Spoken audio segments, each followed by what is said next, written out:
अब बताइए इज्जत है कि जिल्लत? इज्जत है, अल्लाह हमें इज्जत देगा।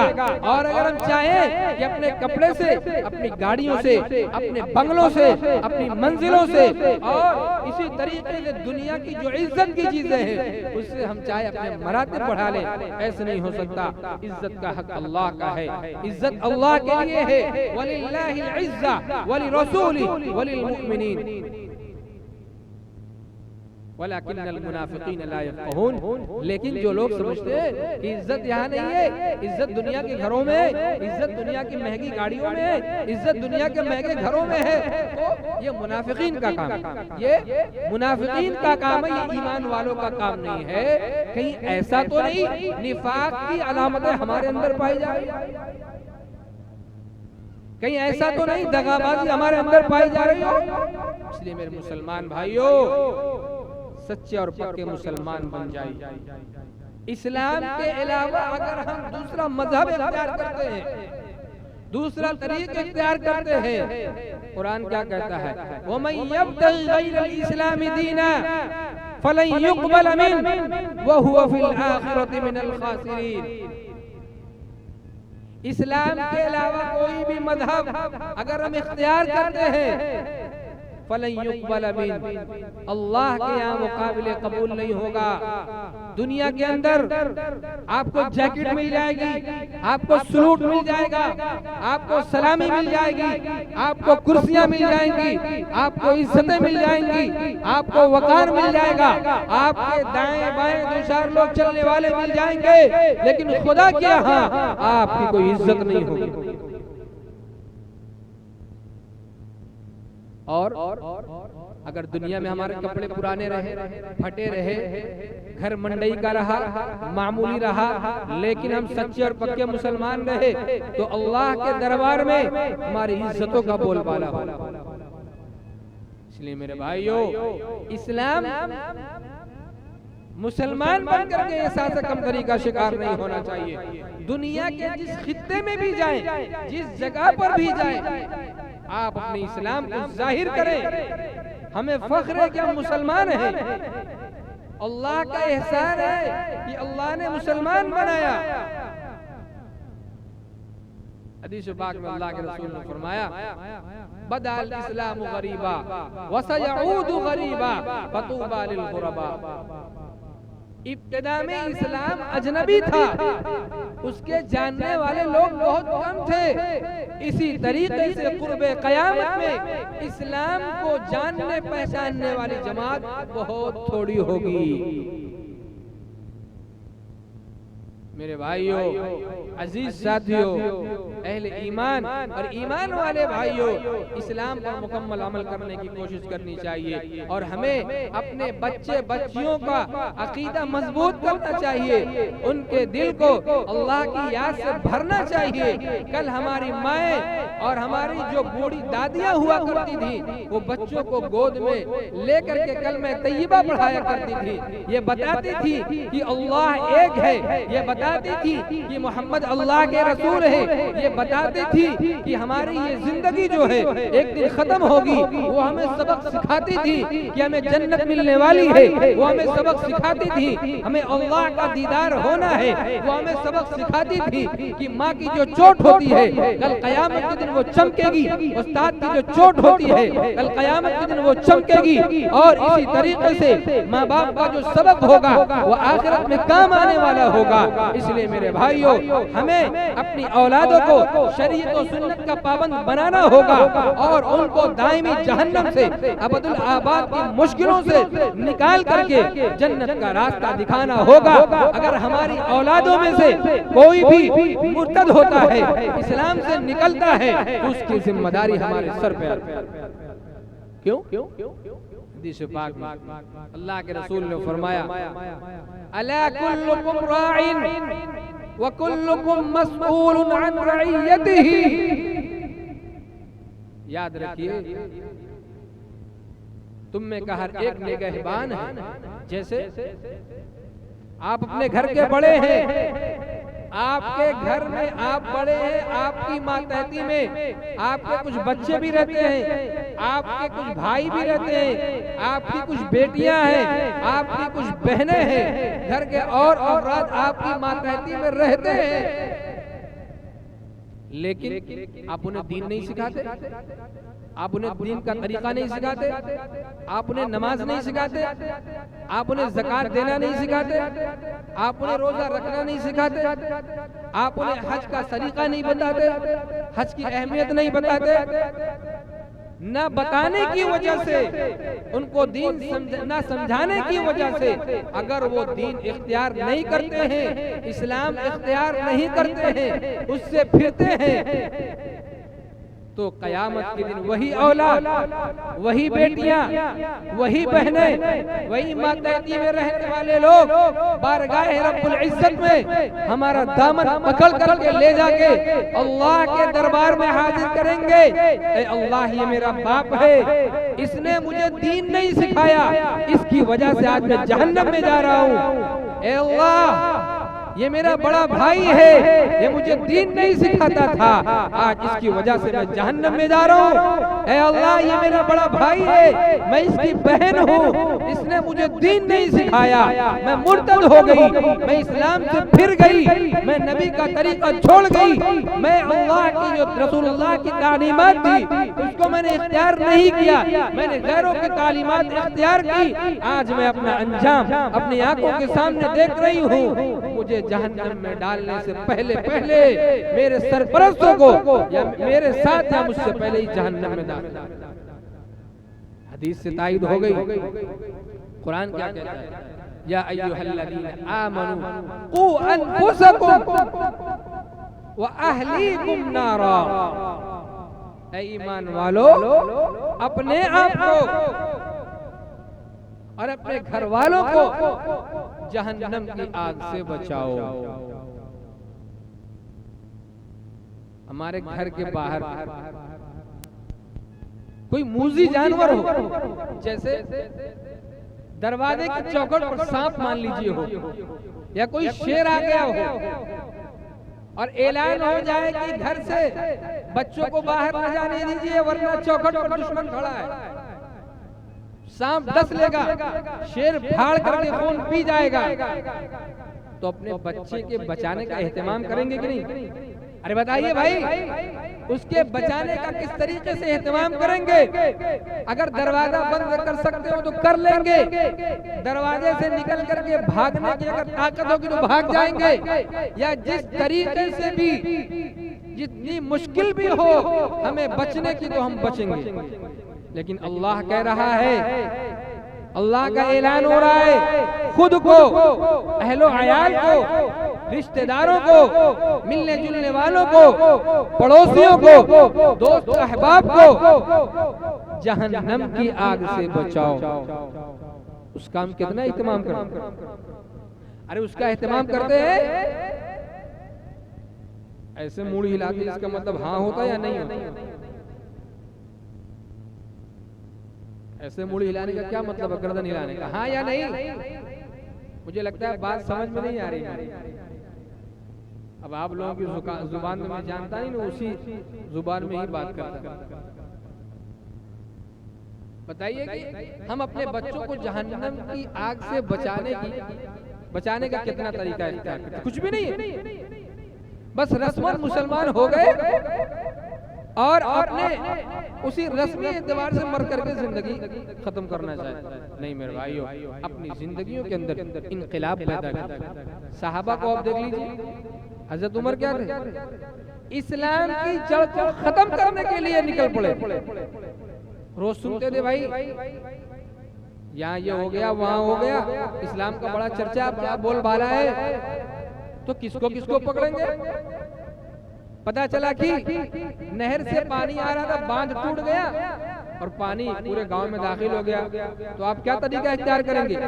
जहां से बांध टूटा है उसी को बंद कर दीजिए, जहां से बांध टूटा है उसी को बंद कर दीजिए, और आप पानी के किनारे किनारे अगर मेड़ बनाएंगे तो कभी उस पर काबू नहीं पा सकते।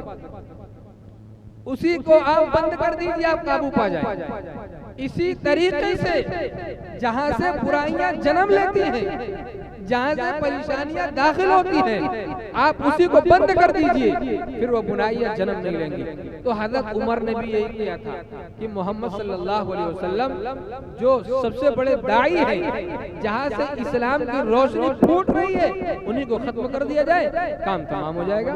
लेकिन अल हक़ यअलू वला युअला, हक हमेशा गालिब रहता है, हक मगलूब नहीं होता है। शर्त ये है कि हक को हक जाना जाए, हक को हक जाहिर किया। जा अल हक व ज़हक़ल बातिल इन्नल बातिल कान ज़हूक़ा। जब हक आ गया तो बातिल गायब हो जाएगा। जैसे ये सब लाइट हटा दीजिए, कितनी रोशनी रह जाए। अरे भाई लाइट हटाएंगे रोशनी रहेगी, रोशनी खत्म हो जाएगी, अंधेरा हो जाएगा। लेकिन उस रोशनी को खत्म करने के लिए आप चाहें कि हम जंग करें, आप चाहें कि हम मारपीट करें, तो हम उस अंधेरे को खत्म नहीं कर सकते। इस अंधेरे को खत्म करने के लिए रोशनी लाइए, उजाला करिए, 2-4 लाइट और बल्ब लगा दीजिए, अंधेरा खुद ही छट जाए, अंधेरा खुद ही छट जाएगा। इसलिए कुफ्र की जुल्मतों तारीकों को खत्म करने के लिए अपने इस्लाम को उजागर करना पड़ेगा, तालीमात नबविया को उजागर करना पड़ेगा, कुरान की तालीमात को नश्र करना पड़ेगा, कुरान की तालीमात को आम करना पड़ेगा। तब बातिल बुझेगा, तब बातिल की जुल्मत छटेगी। बिदअत को खत्म करने के लिए सुन्नत को आम कर दीजिए, बिदअत यूं ही मिट जाएगी, अलग से उसकी कोई ताकत की जरूरत नहीं। व अंतुमुल अअलौना इन कुंतुम मुमिनीन, व अंतुमुल अअलौना इन कुंतुम मुमिनीन। अगर सरबुलंदी चाहते हो तो तुम मोमिन हो जाओ। भाई मोमिन तो हम हैं ही, फिर ईमान लाने का क्या मतलब है, मोमिन होने का क्या मतलब है? मोमिन होने का मतलब ये है ईमान के जितने भी तकाज़े हैं उस पर मुकम्मल अमल करें, हमारा सर यहाँ भी ऊंचा रहेगा और आखिरत में इंशाअल्लाह। सहाबा के पास कुछ था न, उनके पास महंगी गाड़ियां थी, न उनके पास ताजो तख्त था, और न उनके पास कुछ भी नहीं था। क्या था? अल्लाह से एक रिश्ता था जो मजबूत था। वो अपने रब को रातों में रो करके, सजदे में आंसू गिरा करके अपने रब को मना लिया करते थे। उनको मालूम था हमारी परेशानियां सजदों में गिरने से खत्म होंगी, हमारी मुश्किलात का हल अल्लाह के दरबार में गिरने से, सरबसुजूद होने से, अपनी आहुजारी को अल्लाह के सामने बयान करने से, पेश करने से हमारी मुश्किलात का हल होगा, कि मुश्किलें हल हो जाएगा। लेकिन आज हरम में भी दुआएं हो रही हैं, हमारे बड़े भी दुआएं कर रहे हैं, अकाबिर भी दुआएं कर रहे हैं, सूफियां भी दुआएं कर रहे हैं, सारे के सारे लोग दुआएं कर रहे हैं, लेकिन दुआ का असर क्यों नहीं हो रहा? दुआ का असर क्यों नहीं हो रहा? उसकी मिसाल से ऐसे समझ, जैसे आपके बेटे ने किसी के साथ बदतमीजी कर दी, किसी के साथ बदतमीजी कर दिया, तो वो साहब आपके पास मुकदमा लेकर के आए कि आपके बच्चे ने हमसे बदकलामी की है, हमारे साथ बदतमीजी उसने किया है। तो आप कहेंगे बड़े भाई माजरत चाहता हूं, बच्चे ने थोड़ा लड़कपन कर दिया है, मुझे माफ कर दीजिए, मैं उसको समझाता हूं। तो वो माफ कर देंगे, वो माफ कर देंगे। लेकिन आपका बच्चा बार बार बदतमीजी कर रहा हो, बार बार बदकलामी कर रहा हो, बार बार नालायकी कर रहा हो, बार बार लड़कपन कर रहा हो, तो सामने वाला माफ तो नहीं करेगा ना। अरे एक बार माफ करेगा, 2 बार माफ करेगा। पहले अपने बच्चे को सुधारिए, फिर उसके बाद माफी मांगिए तो माफ हो जाएगा। सारी उम्मत परेशानियों में, गुनाहों में, बदकारियों में, शराब नोशी में, जिना में, झूठ में, अय्यारी में, मक्कारी में मुब्तला है। उलमा की दुआएं कहां से कबूल हो? हराम के खाने में मुब्तला है, उलमा की दुआएं कहां से कबूल? मेरे भाइयों, अल्लाह से तौबा करिए, फिर खुद दुआ करिए, उलमा की दुआएं करवाइए। खुदा की कसम, आसमान के दरवाजों को तोड़ करके, फाड़ करके बारगाह रब्बुल इज्जत में दुआएं कबूल होती हैं। अल्लाह बहुत सुनने वाला है। अल्लाह अपने बंदों से शहरक से भी ज्यादा करीब है। अल्लाह को बहुत मजा आता है कि बंदा मांगे मैं उसको दूं। लेकिन ना तो अल्लाह के दरबार में झुकना चाहते हैं और अल्लाह से सारी चीजों के तलबगार हैं, लेकिन अल्लाह को मनाना नहीं चाहते। मेरे भाइयों, अजीज साथियों, अल्लाह ताला हम सबको दीन इस्लाम पर मुकम्मल चलने की तौफीक अता फरमाए। व आखिरु दावाना अल्हम्दुलिल्लाहि रब्बिल आलमीन।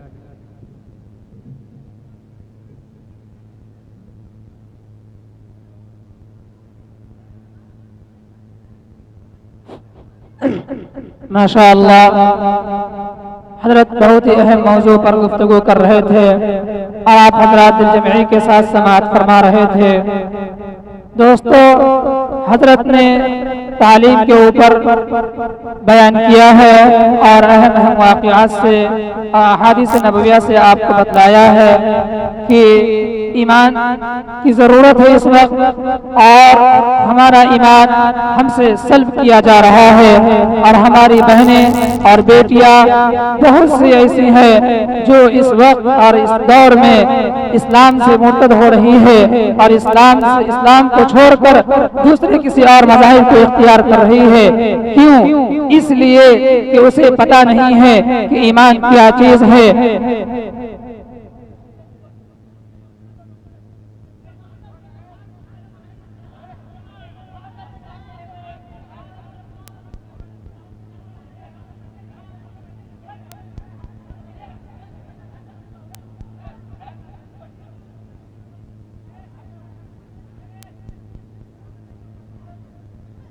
हमें और आपको ये मालूम नहीं कि ईमान की अहमियत क्या है, अल्लाह के नज़दीक ईमान की अहमियत क्या है। हम ईमान को जानते नहीं, सिर्फ रस्म हम अदा करते हैं। हम और आप देखते हैं कि हमारे बड़े यानी हमारे माँ और बाप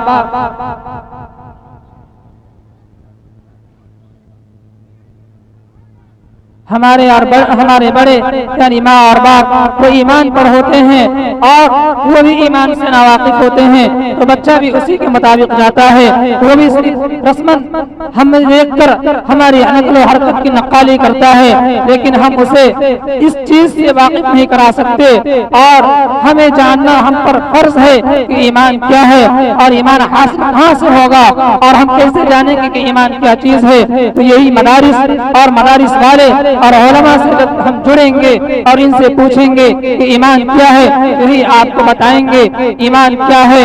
ला इलाहा इल्लल्लाह मुहम्मद रसूलुल्लाह कह लेना सिर्फ ईमान नहीं कहलाता, बल्कि सिद्क़े क़ल्ब के साथ साथ इक़रार बिल लिसान के साथ साथ सिद्क़े क़ल्ब का होना भी जरूरी है। हम सिर्फ जुबान से अदा करते हैं, लेकिन दिल के अंदर कजी होता है और इस कजी की वजह से हम रसूलुल्लाह सल्लल्लाहु अलैहि वसल्लम की इताअत नहीं करते, उनकी बात को नहीं मानते। हालांकि तकमील ईमान के लिए रसूल इताअत यानी इताअत रसूल हमारे ऊपर जरूरी है, इताअत रसूल जरूरी है और इस चीज से हम बेखबर है। हमारे अंदर ये चीज नहीं पाई जाती है। जब हम अपने साथी जब हम अपने औलाद को इल्म दीन से रोशनास कराएंगे, उन्हें किसी आलिम दीन के हवाले करेंगे और उन्हें बताएंगे कि हदीस क्या है, कुरान क्या है, तब जाकर उन्हें पता चलेगा कि ईमान क्या है और कुरान क्या है, कुरान हमसे क्या चाहता है, कुरान हमें क्या बतलाता है, कुरान हमें किस रास्ते की तरफ बुलाता है और हम किस रास्ते की तरफ चले जा रहे हैं। रसूलुल्लाह सल्लल्लाहु अलैहि वसल्लम ने फरमाया, आज की हालात है कि हम दावा करते हैं कि हम रसूल की बात मान कर चलते हैं, हालांकि रसूलुल्लाह सल्लल्लाहु अलैहि वसल्लम ने